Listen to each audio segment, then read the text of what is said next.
Hey, what's up everybody? Welcome back to another Layer by Layer Weekly. Let's jump into this week's progress in Fusion 360. So we updated the PyGamer PCB and it is now released as a download. So check out the product page. I'll have it linked in the description. So right down here you can download the 3D model. It's available on GitHub as a step file, Fusion 360 file, and an STL. So you can use those files and create some new designs with them.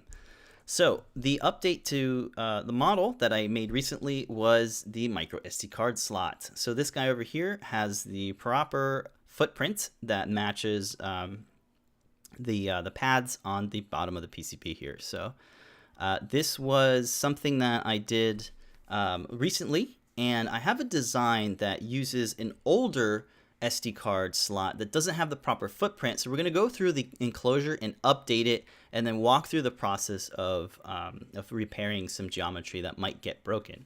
So real quick, let's shout out to Dimitri, who shared this on GrabCAD. This is the model of the micro SD card slot. It's got the proper footprints, and I believe all of the Adafruit boards that use a micro SD card slot will pretty much have this similar footprint. So shout out to Dimitri. It is a file that's up on GrabCAD. I'll have it linked in the description, and you can download this and use it in PCB files, in your PCB files. This might be the part number, so if that matches yours, take a look at it. All right, so jumping back into Fusion, let's take a look at this case. So when I open the case, Fusion's going to give me a warning, and it's going to say, hey, you know what? Your component's out of date. So if you are using external components and you update that external component, any designs that use it will give you this warning saying, hey, you need to update this. So let's take a look at the warning. The warning here is actually kind of nice. It gives you a tip. It basically says, roll your history marker to the point where you import that component. That way, if there's any sketches that uses projected links, like projected edges, then it won't kind of have this domino effect where all these errors are going to keep happening, because Fusion has to kind of run through the whole history of updating and remaking that geometry. So this is a really useful tip. Roll your history marker all the way to the point where you import it, and then work your way from there. So let's take a look at the older PCB. So if we take a look at it here, you can see that this is the SD card slot, and the way I created it was I projected just two edges from this component. So that's kind of my first tip here, is to always project as little edges as you need as possible, because if you were to kind of just select this surface, for example, and project that whole surface, there's a lot of edges there. There's like more than 10 edges there, and that's a lot. So you'd have to go through and repair all those edges. So I only have two edges to worry about, so that makes it a little bit less of a repair time. Another note is that you really don't have to update it if the project doesn't need it. So if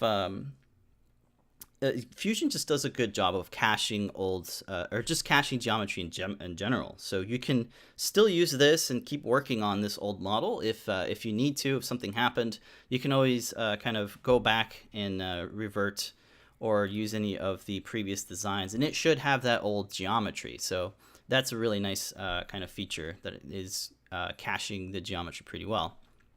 So you can ignore that if you want or not, but in this case I want to walk through that, what happens and how to work through that with this new feature that I'm about to show. So now that we have that, we took a look at it and we kind of inspected what we need to update. And the tip was to use as little projections as possible. You're about to see this.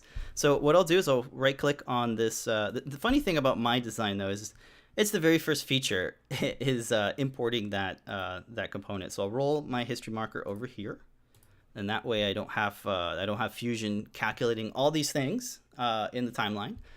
So all we have to do is click this button up here. It says one component is out of date. Click here to update the out of date references. So I'll do that and click on that. It's going to pull it from the cloud and update my geometry.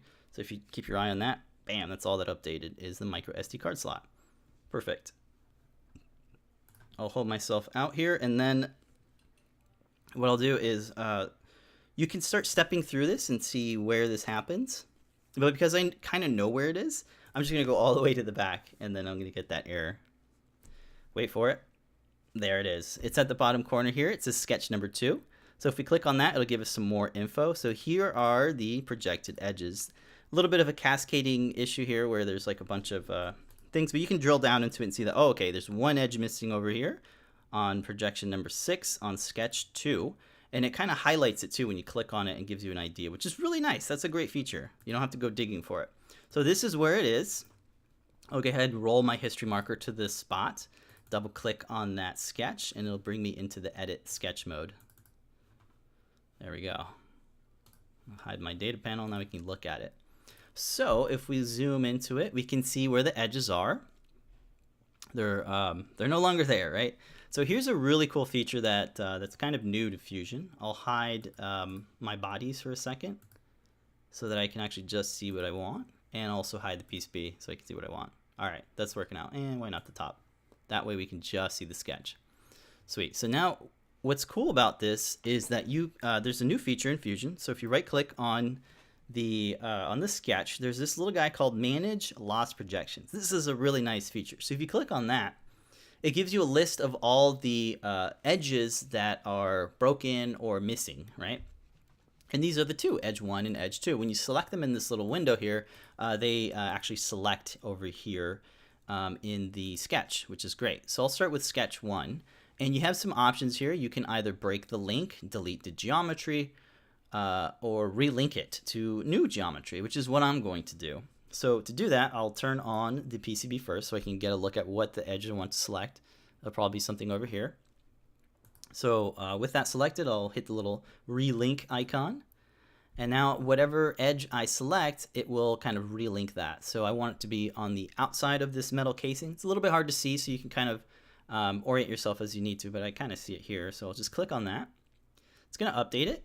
And I have the way I constructed this this sort of cutout here is that it just uses those two lines, and then there's two sketch dimensions that tell the rectangle to be a certain size, a certain distance away from these edges. So I have that one first, and it gives me a green checkbox. Excellent. The next one is edge number 2. When I select it, it shows it in the canvas over here, and then I'll hit the relink button. This one's going to be a little bit different. Since it has a different height, it's going to kind of break the construction line. So I need to update that as well. So I'll go onto the very edge of this metal casing, and I'll click on that. And like I said, you might have to repair some of your geometry. So in this case, all I have to do is kind of update, or really, I don't really even need this anymore here. So I can just delete that. I didn't hit the delete button. Delete that. And now I have that here. So let's see how this works out. This is pretty fully defined. There's nothing really to edit here. I can probably delete this here. Looks like it's an extra thing here, an extra sketch dimension that I don't need. So with it selected, you can just delete it. Or maybe not. It's not deleting. It's fine. I still have this one. Let's see if I can edit this one, make it 1. Yes, that seems to be working. There's some, like maybe some project, I don't know. Okay, I deleted it. I just didn't delete it right. Okay, so you can see here I have the full control over it now, and it seems to be pretty happy with the updated geometry. All right. So you will have to, if depending on how different the projected edges are, you may have to rebuild some of your construction lines. So just keep that in mind. But because I only have 2 projected edges, I don't have to do too much work, because the rule of thumb for me is to use as little projected edges as possible, and this is where it's showing through. So hit stop sketch, and now we can turn on the rest of the enclosure pieces, and let's just go to the end of the timeline and see how it does. It does pretty good. So there's no errors. The extrusion's pretty straightforward. Depending on how many kind of profile entities you have in your extrusion, you might have to update those. But in my case, it was very minimal, so I didn't have to do too much. But that was a good look at using the manage projected edges inside of Fusion 360. It's a fairly new feature, and man, is it something I wish I had like a year ago, because there's a lot of things that kind of break when you have an out-of-date component and you're trying to update it. But that's just this week's kind of insight into updating the PCB, and this is a model again. It's free to download, so you can check that out. I also wanted to give a shout out to GrabCAD. I'm starting to upload my components. So the first ones is of course the PyGamer, and I also have this really nice audio jack that I drew that uses the data sheet from the actual component that's on the PyGamer. This is from 4U connectors, and I also have a link to the product page and the data sheet. So that's where that's coming from. Wow, that's a great spot for all those to show up. And that's pretty much it for the tutorial. I have all these linked in the description. It's available to download. This model does have the latest SD card. That's why it took me a little bit to update it. And also, again, shout out to Dimitri for the MicroSD card model. That's pretty much it. That's pretty much all I wanted to cover in this Lair by Lair weekly update. So definitely check out the PyGamer. If you want to pick one up, please check out the links in the description. Sign up if it's out of stock. We're trying to make some more of them. Thank you guys so much for watching, and I will see you guys in the next one. Until then, remember to make a great day. Bye, folks.